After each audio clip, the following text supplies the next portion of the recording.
నారాయణ ఆది నారాయణ. ఓం నారాయణ ఆది నారాయణ ఛానల్ను ఆదరిస్తున్న గురు బంధువులకు స్వాగతం, సుస్వాగతం.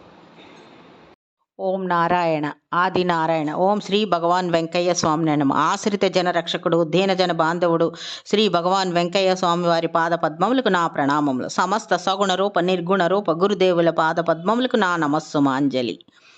అవధూత శ్రీ భగవాన్ వెంకయ్య స్వామి వారి అనుగ్రహంతో, సమస్త గురుదేవుల ఆశీస్సులతో శ్రీ మొగలిచెర్ల దత్తాత్రేయ స్వామి వారి జీవిత చరిత్ర పారాయణ స్మరించుకుందాం.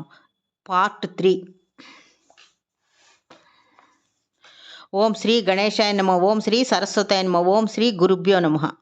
ఓం నారాయణ ఆది నారాయణ. శ్రీధర్రావు గారు, ప్రభావతి దంపతులు ఆ యోగీశ్వరుడి ముందు స్థిమితముగా కూర్చున్నారు.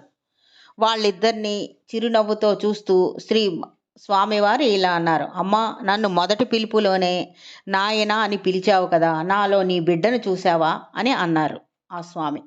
మొట్టమొదటిగా దంపతులిద్దరితో అడిగిన ప్రశ్న అది. అప్పుడు ప్రభావతి అమ్మగారు ఇలా అన్నారు. అవును నాయన, మా పెద్దబ్బాయిని చూసిన అనుభూతి కలిగింది. పైగా వయసుతో సంబంధం లేకుండా నాయన అని పిలవడం నాకు అలవాటు అని చెప్పారు ప్రభావతి అమ్మగారు. స్వామి ఇలా అన్నారు. ఓహో స్వామివారు ఇలా అన్నారు. అమ్మ, ఈ మధ్య కాలంలో శ్రీధర్రావు గారు నన్ను ఎన్నో మార్లు కలిశారు.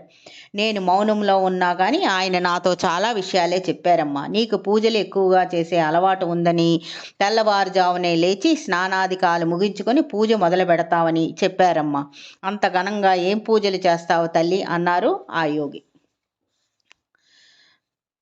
అప్పుడు ప్రభావతి అమ్మగారికి లోపల నుంచి ఒక గర్వం బయటకు తన్నుకొచ్చింది. వచ్చి తాను రోజు ఎంతో నిష్టగా పూజ చేస్తాననే అహంకారపూరిత అజ్ఞానం ఆవిడ నిలువెల్లా కప్పేసింది. తాను చేస్తున్న పూజలు గబగబా ఆమె గుర్తు తెచ్చేసుకుంది. ఒకటేమిటి గుర్తు తెచ్చుకొని ఇలా అన్నారు ఆ స్వామితో. ఒకటేమిటి నాయన, తెల్లవారుజామున స్నానము చేసి ఆదిత్య హృదయం మొదలుకొని ఎన్నో సహస్రనామ స్తోత్రాలు, అష్టోత్తరాలు నోటికి వచ్చు. విష్ణు లలిత సహస్రనామాలు, మా ఎలవేలుపు శ్రీ మాల్యాద్రి లక్ష్మీ నరసింహుడు అష్టోత్తర సహస్రనామ స్తోత్రం, లక్ష్మీ నరసింహుడు కవచం నోటికి వచ్చు. అన్నీ కూడా పని పాట చేసుకుంటూ నాలో నేను చదువుకుంటూ ఉంటాను. రోజు మొత్తం మీద ఒక 10-11 సహస్రనామ స్తోత్రాలు, అష్టోత్తరాలు చేస్తాను అని ఆమె చేస్తాను నాయన. ప్రతి స్తోత్రం నోటికొచ్చు కాబట్టి సులభంగా చేస్తాను అని చెప్పారు ఆమె. ఈ నోటికొచ్చు అన్న మాట పదే గర్వంగా చెప్పారు ఆమె. అప్పుడు స్వామి తాను కూర్చున్న అరుగు మీద నుంచి లేచి నుంచొని అదే చిరునవ్వుతో ఇలా అన్నారు. అమ్మా, అన్ని స్తోత్రాలు ఔపోసన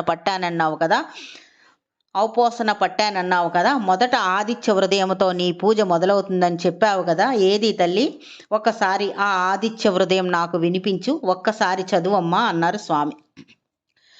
ప్రభావతి గారు అప్పుడు శ్రీధర్రావు గారి పక్క చూశారు. చెప్పమంటారా అన్నట్లు. ఆయన కళ్ళతోనే సైగ చేసి చెప్పారు. ఆయన వెంటనే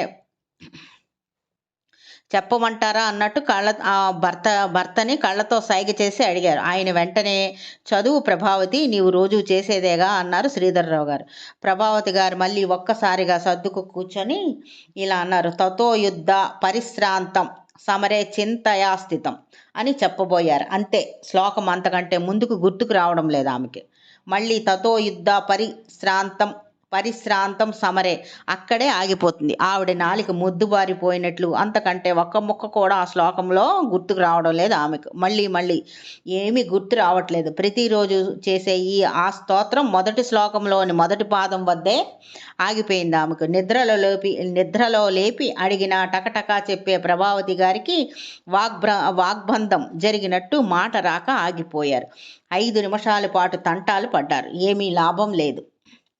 ప్రక్కనే ఉన్న శ్రీధర్రావు గారు నిర్గాంతపోయి చూస్తున్నారు ఆమె పక్క. ప్రతిరోజు ఇంట్లో పని చేస్తూ, పశువులకు మేత వేస్తూ, పాలు పితుకుతూ, మజ్జిగ చిలుకుతూ, ఇలా తన పని తాను చేసుకుంటూ కూడా అనుక్షణం స్తోత్రాలు వల్లె వేసే తన భార్య ఇక్కడ ఈ నిమిషంలో ఈ యోగి పుంగవుడి ముందు ఏ స్తోత్రం అప్పజెప్పలేక సతమతమవుతుంది. ఏమిటి మాయ అని ఆయన ఆలోచనలో పడ్డారు.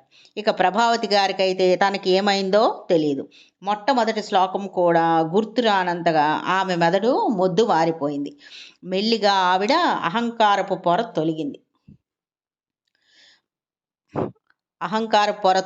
తొలగింది. అప్పుడు ఇలా స్వామివారితో ఆమె ఇలా అన్నారు: నాయన, నేను చెప్పలేకపోతున్నాను. నన్ను ఏదో శక్తి అడ్డగిస్తుంది.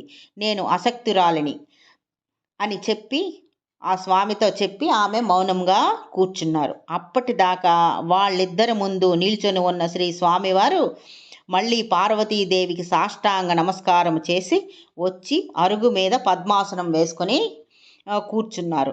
ఇప్పుడు ఆయన మొహంలో ఒక తేజస్సు ఉట్టిపడుతుంది.